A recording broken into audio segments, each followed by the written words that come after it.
Probably early 2017. I started just on a whim. At that time, I was actually a lot more into nature photography than I was anything else, and I was just using my phone then. And then for my 22nd birthday, my mom came and visited and gifted me like an entry-level DSLR, and then I just instantly became like overnight obsessed with it. Like I dropped everything else in my life to focus strictly on that.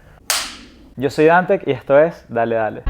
Del uno al otro no encuentro la esencia y el testigo no existe sin parcialidad. Houston, welcome. Yeah, thank you so much for having me. Dude, this it's pretty cool to have conversation with people that I don't know in person. We've met through Instagram or Instagram, I believe, yeah. You're from Charlotte? I'm from Atlanta, but I Okay. moved to Charlotte when I was about 6 years old, so in my mind, Charlotte's more of my hometown than Atlanta is. Okay. I moved to Charlotte back in 2003 when I was 17 from Venezuela. So by this point, is it kind of more of a hometown or not really? For sure. Yeah. Last time I went to Venezuela, it was in 2012. I went for 2 months, came back. That same year, I went back for 2 weeks. By the last day, I was like, I'm ready to go back home. Oh, wow, really? So Charlotte. So you're not very like homesick for that? Not anymore. I do miss some part of it, but it doesn't exist anymore. It's long gone. So I'm like, let's create memories in my hometown now. Like my hometown now, like what I call Charlotte. But yeah, I wanted to have a conversation with you because I want to celebrate and highlight creatives in Charlotte. Okay, I like that idea. I'm a creative myself, and at the same time, I want to learn from you. And by documenting this conversation, some people can learn from it. Cool, yeah, I really like that intention. Yeah, you are a photographer. Do you consider yourself a photographer or an artist? I definitely I would have to be honest and say I consider myself a photographer before an artist, but then when people start bringing up the word content or content creation, if they say, are you a content creator or an artist, then I would definitely say art. There's definitely a personal barrier that almost to a fault from a business perspective I haven't been willing to cross yet when it comes to selling certain aspects of myself for marketing or there's only so much of the game that I'm willing to play online, again, almost to a fault, so I'm still trying to figure out that gray area for myself. And when did you fall in love with photography? Probably early 2017. I started just on a whim. At that time, I was actually a lot more into nature photography than I was anything else, and I was just using my phone then. And then for my 22nd birthday, my mom came and visited and gifted me like an entry-level DSLR, and then I just instantly became like overnight obsessed with it. Like I dropped everything else in my life to focus strictly on that, and it's pretty much been that ever since, honestly. So about 7 years now. How did she know you wanted a camera? Did you tell her, or she could tell by your? I think it was. If I had to look back, I think honestly it was a bit more of like her kind of like guiding, being like, "Oh, I think this is your thing." So I feel like up until that point, I didn't really have. I was kind of like yearning for like my thing that I haven't really discovered my main passion. I used to dabble a lot more in writing or a lot more in like stop motion video, but nothing that was really calling to me specifically. And then once photography happened, it was like a switch that clicked where I'm just like, okay, like no matter what happens down the line, whether this is a passion or a career thing, like this is who I correlate my identity with. So you were 22 when that happened, when she gave you that? 22, yeah. 28 now. Okay. And you had, how do you learn about photography? Do you ask someone or? I'd say I did not go to school for it at all. I did a little bit of business majoring in college, but aside from that, I'd say honestly, I would initially say YouTube, just like watching videos, but I'd say the biggest teacher has honestly just been trial and error.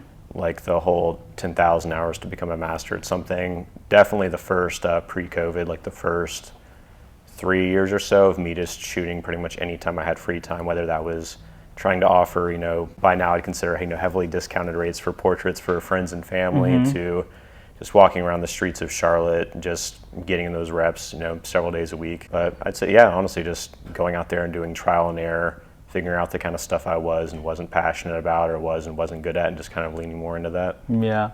Have you gone through different phases when it comes to photography, like street photography, nature? Yeah, for sure. I'd say I started out specifically just living in Charlotte. I was very heavily into at the time, I feel like there was a lot more pre-COVID, a bit more of a community around like cityscapes. And once COVID hit, that time, weirdly enough, is actually when I got a lot more into street photography. Okay. Because I feel like I was starting to appreciate more, what it was like to, have a culture and activity around you once that started dissipating. So I went through probably about a year or so period of me being really into that, and then I leaned a lot more into portraiture probably a little bit after COVID, maybe once that phase ended, and then that's the aspect that I decided to commit full-time a little over 2 years ago when I decided to go full-time with it, is just leaning very much 100% into portraiture. So how many years it took you to say, hey, I'm going to specialize on this certain... Honestly, I'd say it was only about 6 months ago where I fully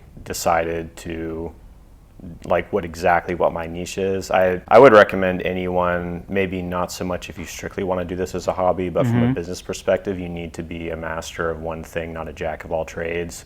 You don't want to be the Walmart, one-stop shop where you can get a little bit of everything. You want to be, it's like, oh, I know the guy or girl who's like really good at this thing and this is who I go to for them. So for me, it was more so trying to balance on one hand something that I know I could be passionate about and wouldn't find burnout on versus where is there a gap in the market where I can find like a comfortable place for where my skill set and what my availability is like now, and just kind of leaning further into that. And for now, that would be small to medium-sized website businesses who need social media content, photo and video for apparel. Getting to balance both product and portrait photography in a way that lets me showcase like lifestyle candid work, that's definitely my comfort zone and what I'm doubling down on this year and going forward. So you started in 2017, it's 2024, 2 years ago, you specialize on a certain niche, right? Yeah. So it took you about 5 years. Maybe even more than that, but yeah. Right. So you say you didn't go to school for it, but you invested time on learning and practicing on it. So it's very important to people. Like, not all the time you have to go to a certain school to get a diploma to learn something. For sure. To me, YouTube is the biggest university. That's free college, for sure. Right. And I mean, you can get a lot of free information, and then you can pay like for more specialized, programs and stuff like that. One-on-one workshops, courses. I haven't used it as much, but like Skillshare, things like that, where anytime someone wants to put like a price tag behind like a little bit extra info, I mean, when you compare it to the cost of college or university, like I'd much rather spend, a couple $100 or more to have one-on-one mentorship, whether that's online or in person, which I have done with several different creatives, just to kind of get that under the table info that's not, that they kind of need to put a price tag on. You can't just, spill the secrets with everyone. But I would definitely consider that way more valuable than college, at least when it comes to photography. To date, never once had a job where someone asked me for a degree like in video or photography, and it's like, oh, you don't have it, then you didn't get the job. Like, that has never happened. So they want to see what you can do, right? Yeah, your portfolio is everything. Pretty much. Portfolio, and then I guess your local word of mouth, like how do people... Charlotte might have exceeded that point, at least when it comes to the scale of it, where, it's not as small of a town where everyone knows everyone, but we are also in that kind of middle ground where creatively, like, where if you say a name or like an Instagram handle or YouTuber, you probably have at least heard of them, even if you don't know them personally. Yeah. I saw recently on your website that you're focusing on teaching, right? And you were doing a lot of making videos about talking about something to teach people about that. Yeah. Is that something that you see yourself doing more and more in the future, near future? I would say in the long term, I kind of put a hiatus on that for now while I'm focusing on my rebrand into that niche I was talking about. So I'm kind of putting all of my cards in that for the moment. But in the long term, I definitely want education to be something that I can do a lot more of, because I feel like there was a lot of times when it comes to me investing in one-on-one mentorships or YouTube, I'd get a little bit frustrated because, you try to find the answers to the stuff that some people might find not quite as interesting, but, especially from a business perspective, you're like, okay, like, how do I get clients? Like, how do I charge? Like, how do I approach people? Like the kind of stuff where you feel like it's one thing to find a YouTube video and how to compose this or pose this or what's the next best lens or whatever, but trying to find something on that, I'd get really frustrated trying to actually find proper education, and certain things you can't really trial and error your way through. You kind of just need to know before you dive headfirst into that fire. So down the line, I would definitely want to be more of a mentor for people who have those a lot more personal, but a lot more important, business-minded questions, I'd say. Maybe less from a creative standpoint and more from a business, so that way they don't make the same mistakes that I have made and probably still continue to make. Yeah. So maybe I can save someone in that regard. So you had a before and after moment when you said, I have to quit my 9 to 5 to do this full time. Yeah, I'd say it wasn't a specific catalyst moment. It was more so me realizing that, kind of like when you're doing a move or any major transition in your life, there's not going to be an ideal time where all the cards just fall into place and it becomes really comfortable. It's just one specific, eventually just became more and more of this like strong nudge where it's like, you need to do this, or there's not going to be a more ideal time to do it, as opposed to just going ahead and making that very risky jump now. And it's much better to just dive in, make those mistakes, and have, deal with those consequences, and then just kind of learn from those as you go. Like, you don't know how hot a stove is until you touch it, so I kind of just wanted to make sure I got that out of the way. And thankfully, in a good sense, I feel like I have made a lot of mistakes over the past 2 years, because now I can confidently tell myself and other people, hey, like, here's what I did, don't do that, do this instead. There's one thing that happened to me. I had a 9 to 5 job, and I had a part-time job as a touring photographer. Okay. Because these local Or musicians, right? Yeah. Okay. So they would go on tour every 4 months, every 3 months, just for 2 weeks. And one day they called me and said, hey, you need to quit your 9 to 5. We're doing this full time. Because they realized that musicians make money by playing, Right. and playing, and playing, selling merch. So I said, bye, let's go. Yeah. It was the best time of my life. I was the poorest that I've ever been, but I was the happiest. Because I made it happen, where I was making minimum wage working with them, but I reduced all my expenses to the point that I even turned in my plates from my car so I wouldn't have to pay insurance. The car was already paid off. Yeah. So when you turn in your plates, you don't have to pay for insurance because I wasn't driving it. Okay. So I reduced all my expenses to... No, I've definitely been, not that exactly, but I've definitely been in that same kind of boat before. I mean, it's definitely a thing. Like, when I quit, I 100% took a pay cut. But it's, I don't know, in kind of a corny way, but it's like you're rich in a different sense, where it's like, would you rather, you have financial stability, but you spend the vast majority of your waking hours not enjoying or having peace of mind for what you're doing, versus when I tell people all the time, whenever they, which isn't too often, but whenever anyone brings up, would you rather have more financial stability doing something else? And always I'd say I'd rather work, 60, 80 hours a week doing something I love than 40 hours a week doing something I can't can't stand. And I've been there, so I can actively say now that I'm playing both sides. I know for a fact that no matter what happens, I'm really glad I made that jump. Yeah. So from that experience, I would say the biggest mistake that I made was not networking. Because I was so invested and loyal to that band that when they quit, I hadn't made any connections with other bands to keep on doing the same thing. Yeah, who you know is absolutely everything. I'd say, honestly, more often than not, as much as I try to do outreach on like a daily or weekly basis, that some of the biggest opportunities I've ever had have either been, chance, word of mouth, like I have a guy who knows a guy sort of thing. You definitely want to make sure that you're just, being on top of networking anywhere, like in your local niche, and then also making sure you're maintaining good terms with those people, because the client experience and the local network experience is everything. Yeah. It's one thing to give someone like a decently positive experience, but if you give them like a really negative experience, it's a pretty good chance that you might tarnish work you might, have completely missed out the opportunity on. Yeah. Is there one thing that you don't like from the business as being a photographer? I'd say, honestly, probably the increasing pressure to lean more into short-form video content. I'd say there's two different avenues that I've had to come to terms with me going, which is, if I'm continuing to pursue this as full-time work, I either need to be a very online content creator photographer, or I need to be a website and portfolio, maybe like agency build photographer, and that's more so the route that I want to lean towards. I wasn't aware that this kind of sect of photography existed, but someone recommended the idea of looking into agency representation when it came to a photographer, which I admittedly did not even know that was a thing. Obviously, I knew like models are represented by agencies. I didn't know that photographers were as well. So I started looking up photo reps, and then when I was looking at some photographers on these agencies, and their work is, like master level, working with some insane clients, you just know, these are massive 5-6 figure projects. And then I'd go to their social media and it's either non-existent or like very small following, and it just kind of was a comfortable reminder in a way that's like I don't have to necessarily play the social media game if I don't want to. It's like I can like there's plenty of people who can focus on client acquisition and having a really strong portfolio and doing your networking behind the scenes. I don't have to be chronically online. I'd say more so that a lot of the way I like to do the rare times I do get into video, and I do want to get more into YouTube this year, is I'd like to do more slow and intentional things. I don't think I have the drive necessarily or the personality to want to invest very heavily into short form, like in your face kind of content. So I've had to come to terms with that. That'd be probably the biggest thing for me.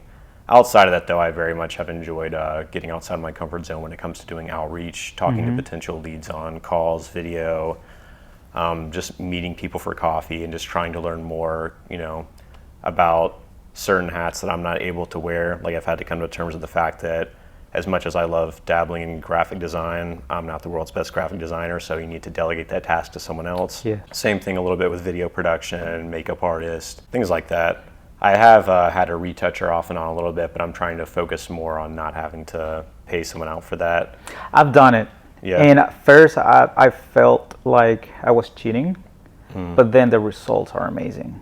The results are amazing, and then you realize that that's what the vast majority of high-end photographers do. It's like you need that time for yourself. It's like, would you rather spend several hours editing on a project when that's several hours you could spend getting more clients or enjoying your own personal time? And the way I saw it was as musicians, singers.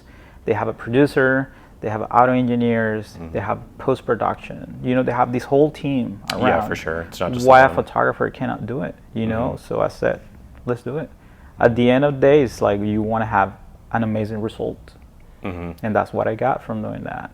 Yeah, at the end of the day, you're looking out for the client anyways, where if you're trying to say, it's like, I can redesign your website and also do the photo and video, and I'll edit everything, and I'll do the makeup. It's like, that you're serving both yourself and the client better by giving the best possible outcome in person for each job to like delegate it to that person. Yeah, delegating is such an amazing tool.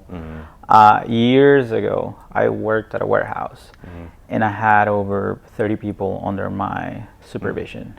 Oh wow. Okay. And at first, I wouldn't trust anyone because it was the whole department was my responsibility. Yeah, definitely So understand I the would have mentality. to like double check everything. It would take me hours. And after a month, I was like, I'm gonna quit this job. I can't do it.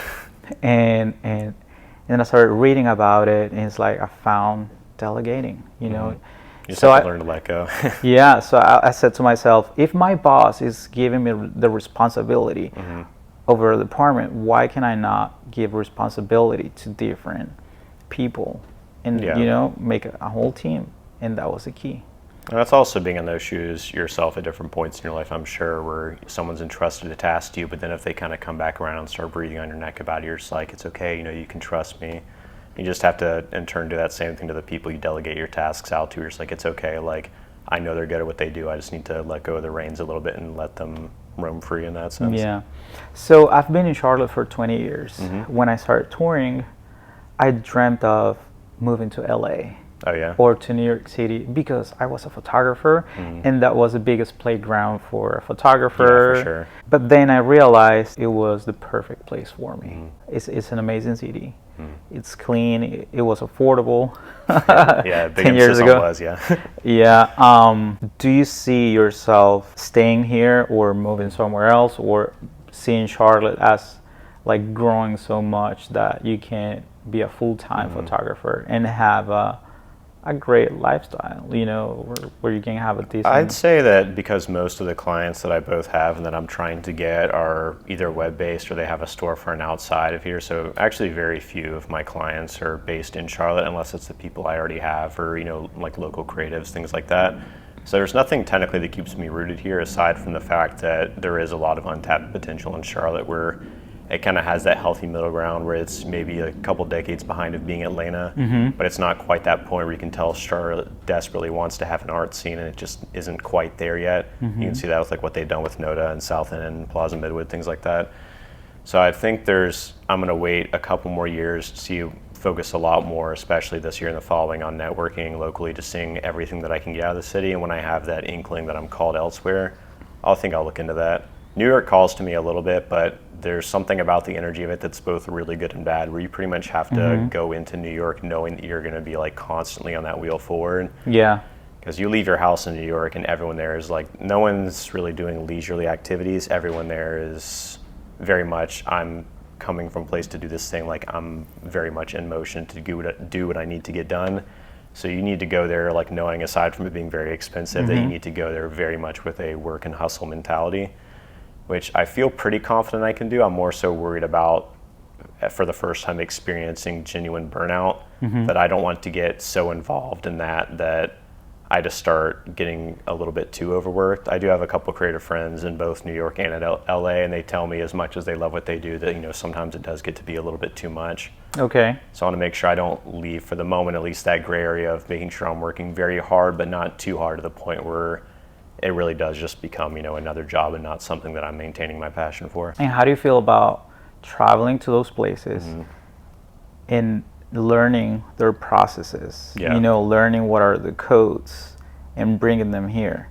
Because as Very an much so, immigrant, yeah. because as an immigrant, you come into a new place and you have a different mentality. Yeah. Which it could be good or bad, but then you bring those customs that you have from different places, and then you create Yeah. a different type of, I don't know, business or Yeah, whatever I mean, you those are want the to do. aspects of your creative identity that kind of help define and like make you unique compared to the other people here. I mean, we all have different sources of inspiration too. That's why I'd say honestly, I try to stay off Instagram when it comes to my inspiration. I try to draw it more from like movies or songs or books or just kind of anything outside of it, so I know that I'm not being too repetitive with my sources of inspiration. Yeah. Kind of the same thing where, as much respect as I have for local creatives, I try not to emulate people locally too much, where I want to make sure that any of my sources of inspiration when it comes to photography are well outside of the niche. So I'm bringing something fresh to the table that at least local clients can tell, are like, oh, you know, this isn't something that everyone else is doing. You know, I'm trying to take aspects of creatives that I respect and emulate that, but not necessarily copy it. Just take what I feel is needed and then adapt it to make it my own.